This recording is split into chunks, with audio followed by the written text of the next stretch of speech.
কালকে রাত্রি ৯:৪৫ নাগাদ একজন দুষ্কৃতী স্থানীয় যুবক আমাদের এখানকার, সে হঠাৎ আমাদের বাড়ির ভিতর ঢুকে মানে আমার এবং আমার মায়ের উপর এবং আমার ৩ বছরের বাচ্চার উপর মানে বীভৎস শারীরিক অত্যাচার এবং শ্লীলতাহানি করার চেষ্টা করেছে আমাদেরকে, এবং মানে বেধড়ক মারধর করেছে আমাকে বিশেষ করে।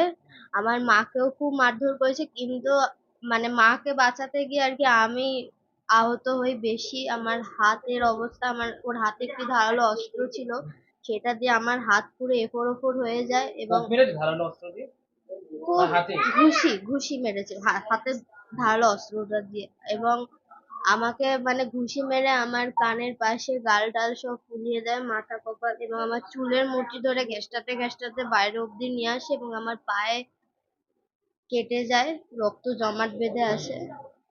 এইরকম কি কারণে ঘরে ঢুকলো জানেন আপনারা? কি কারণে ঘরে ঢুকলো সেটা তো ওর মোটিভ কি ছিল আমাদের কাছে পুরোটাই অস্পষ্ট। আমি মানে বুঝতেই পারছি না যে ওর ইন্টেনশন কি করতে এক্সাক্ট। দেখুন, আমি তো থাকি না, আমি শ্বশুর বাড়িতে থাকি, আমার মা বাড়িতে একাই থাকে বেসিক্যালি।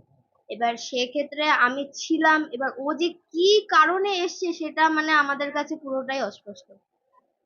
আপনারা আতঙ্কিতের মধ্যে আছেন?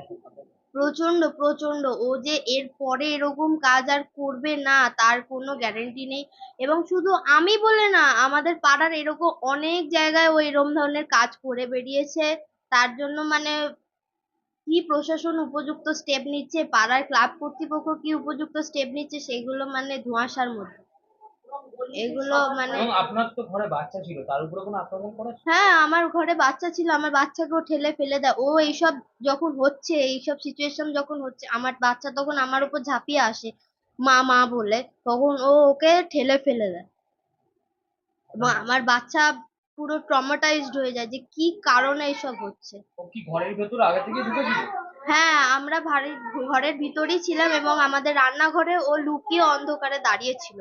আমার মা যখন দরজা খুলে রান্নাঘরে যেতে যায় তখনই ও অ্যাটাকটা করে আমাদের উপরে। ধারালো অস্ত্র ছিল হাতে ধারালো কিছু অস্ত্র ওর ছিল। নাম জানেন কিছু? হ্যাঁ হ্যাঁ, ওর নাম হচ্ছে ভোলা ভট্টাচার্য।